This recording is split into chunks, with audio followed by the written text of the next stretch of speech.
WWE is saddened to learn of the passing of WWE Hall of Famer Pedro Morales. From Culebra, Puerto Rico, weighing 240 pounds, Pedro Morales. One of the greatest Hispanic superstars of all time, Pedro Morales began his groundbreaking legacy with WWE in 1970. I'm born and raised in a small island, 28 square miles, about 800 people when I lived there. Despite his small beginnings, the modest and friendly superstar quickly became a worldwide sensation. No matter where you go, if someone asks you for an autograph, they want to shake your hand, you take the time to do it, and this is one of the reasons you are so popular. One of the greatest loved champions of all time. Morales' good-natured personality among fans was in stark contrast to his fiery in-ring temperament. Former Intercontinental Champion, former co-holder of the World Tag Team title. Y jamás permitiré que el nombre de los hispanos, de los boricuas, sea humillado. Pedro Morales stood tall as the first superstar to achieve the Triple Crown accolade, and he held the WWE Championship for nearly 3 years.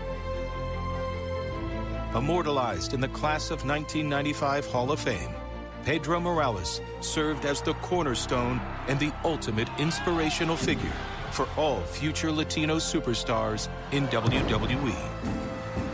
Anytime they want any action with this Puerto Rican fellow, they can have it. I love it, baby.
At This Time podcast.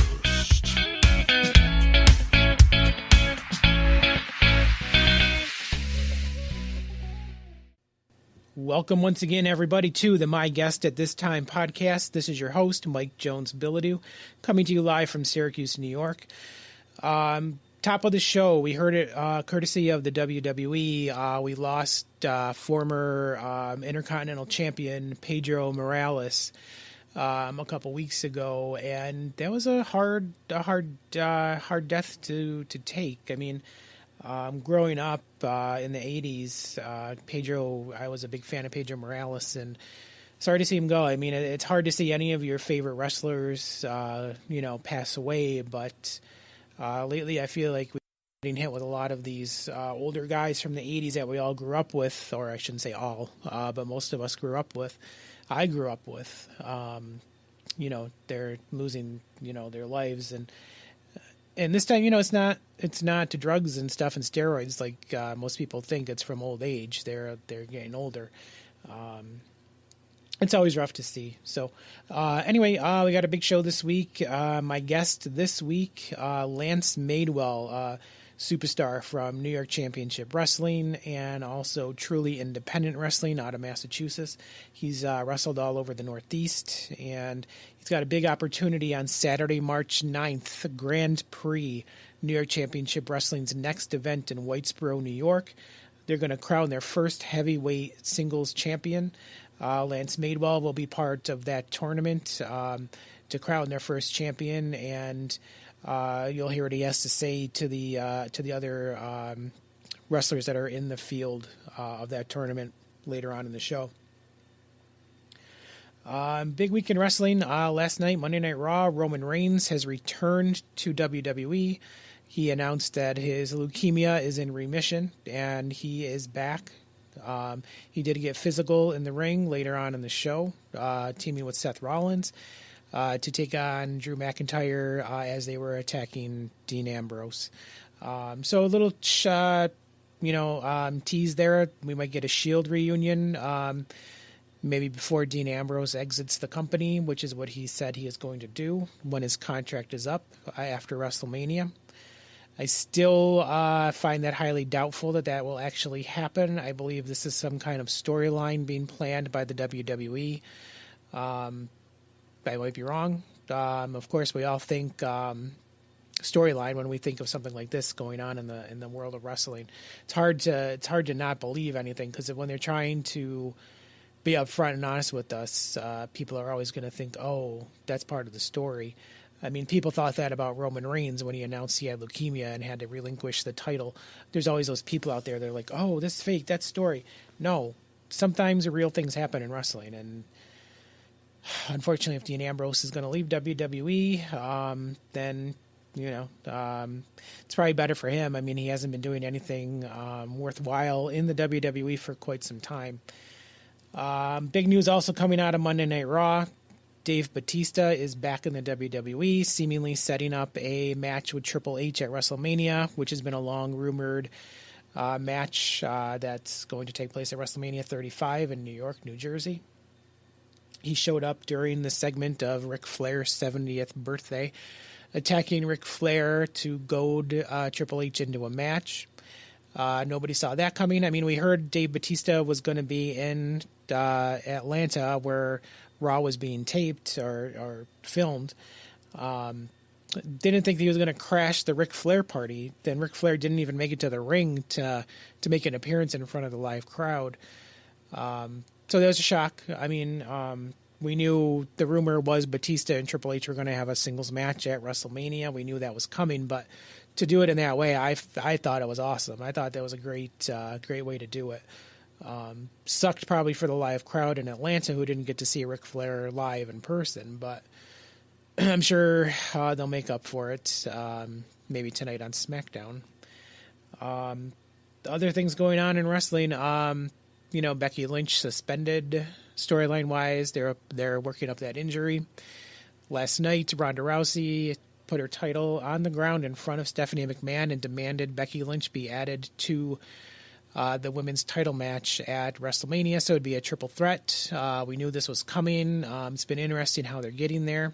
Becky Lynch, I don't know that these sneak attack are benefiting her character very much, but we'll see where it goes. Charlotte Flair really is the only heel going into this contest, and it's hard to see what's going to happen with Ronda Rousey. Are they trying to make her a heel at this point? I don't think they would do that right now, especially because they're trying to use her as a draw. So we'll see what happens by the time WrestleMania rolls around. Outside of WWE, I want to send out a big congratulations to Slick Wagner-Brown, the first Immortal Championship Wrestling heavyweight champion. He defeated Nick Sullivan in the opening round, and I can't remember who his Oh, no. That was the gauntlet match. So he defeated Nick Sullivan, the natural, to make it to the gauntlet match later in the show. And he rode out the gauntlet, defeating Brute Van Slyke, of all people, in the very last leg of that gauntlet. So big congratulations out to Slick Wagner-Brown. It's a much-deserved title win for him. And I know he's going to do great things in Immortal Championship Wrestling. Their next show is March 16th, Saturday, March 16th in St. Johnsville. Billy Gunn is going to make an appearance. He's actually going to wrestle Mr. Must-See Tyler Vincent in a one-on-one match. We also know Slick Wagner-Brown will be there. We don't know who his opponent is just yet, I don't think. Mike King may have announced it on Facebook. I did not see it if he did, so I apologize. Maybe by next show we'll know, who that opponent will be for the Immortal Heavyweight Championship. And I really I want to send out this invitation to Slick Wagner Brown. I would love to have him on the show. I'm going to reach out to him, see if we can get him to come in and talk about his big win in Amsterdam on February 9th, winning that Immortal Heavyweight Championship. Also coming up this weekend, Sunday, March 3rd, 7 o'clock p.m. at the On Center in Syracuse. The WWE SmackDown brand rolls into town. I have not heard what the card is going to be. I honestly don't know if I even want to go to this show, to be honest with you.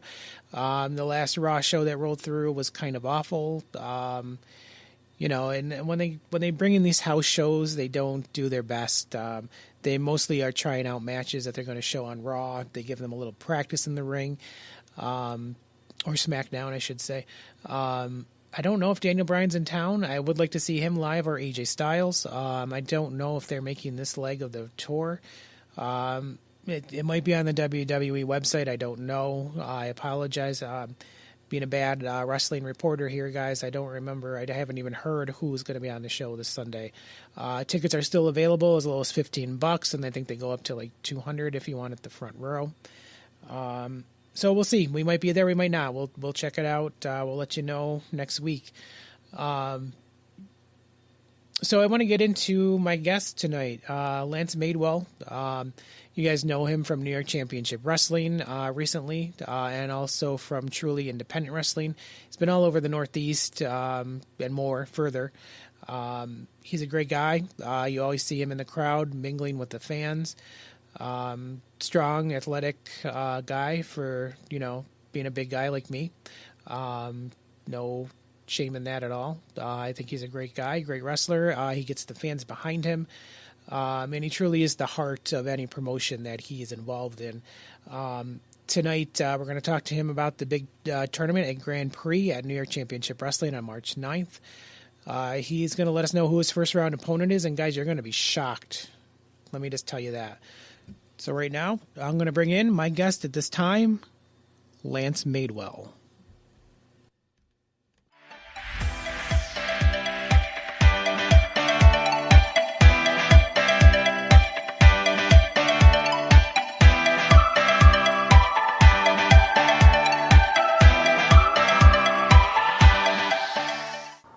Lance Madewell, thank you for joining us here on the podcast. What's going on? Hey, Mike, thanks for having me on. I appreciate being on the podcast for the first time, so thank you. No problem. Long time coming. I've been trying to get you on here for a while. Yeah. So we've here in Central New York, we know you from New York Championship Wrestling, but you've been all over the Northeast. Where did you begin wrestling? I actually did begin wrestling in New York. I'm actually from Massachusetts, in Cheshire, a little part of Berkshire County. I was born and raised in Pittsfield, Massachusetts, and lived there most of my life, except for a 1.5-year stay in Orlando.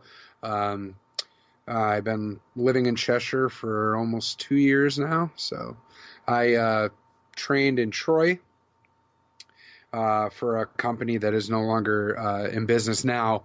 And I ended up kind of going from there. I've worked in Connecticut. I've worked in Vermont. I've worked in New York.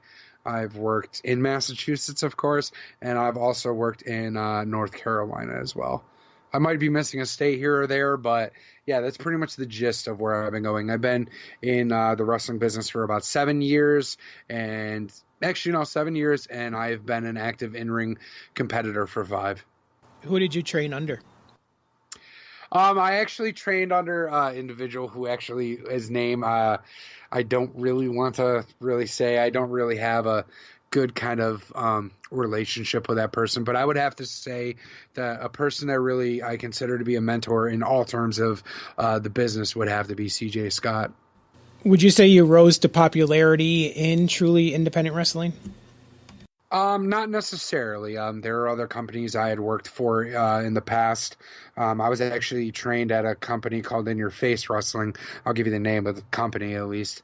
And I was trained there along with other people like Tyler Vincent and Jimmy Limits and Elite Terrell and Angel Cross and a lot of actual people that actually have worked in New York Championship Wrestling and in Truly Independent Wrestling as well. But yeah, I started there. I pretty much kind of grew out in there and then ended up leaving